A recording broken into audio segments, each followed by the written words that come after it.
শুধুমাত্র বেঁচে থাকার খাবার আনতে গিয়েই প্রাণ হারিয়েছেন ফিলিস্তিনের অবরুদ্ধ গাজা উপত্যকার ১,৩৭৩ জন মানুষ। শুক্রবার ১ আগস্ট এ তথ্য জানিয়েছে জাতিসংঘের ফিলিস্তিন বিষয়ক মানবাধিকার অফিস। তারা বলেছে, মে মাসের শেষ দিক থেকে বিতর্কিত গাজা মানবিক ফাউন্ডেশনের জিএইচএফ ত্রাণ কেন্দ্রগুলোতে খাবারের আশায় গিয়ে প্রাণ হারিয়েছেন তারা, যার মধ্যে বেশিরভাগকেই গুলি করে হত্যা করেছে দখলদার ইসরায়েল সেনারা।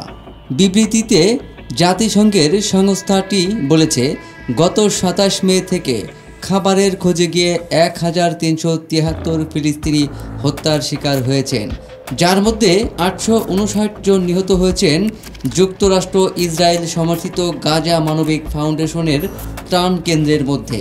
অপরদিকে ত্রাণ কেন্দ্রে যাওয়ার সময় হত্যার শিকার হয়েছেন ৫১৪ জন। এই হত্যাকাণ্ডের বেশিরভাগই সংঘটিত করেছে ইসরায়েলি সেনারা। ত্রাণ কেন্দ্রে খাবার আনতে যাওয়া প্রায় ১৫০০ মানুষকে মেরে ফেলা দখলদার ইসরায়েল দাবি করে থাকে। তারা শুধুমাত্র সতর্কতার জন্য গুলি ছোড়ে। কিন্তু সত্যিকারের বাস্তব চিত্র বেরিয়ে আসছে, ইসরায়েল চাইলেও তা চেপে রাখতে পারছে না।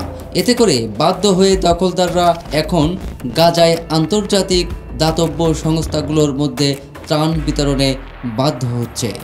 সূত্র টাইমস অফ ইসরায়েল।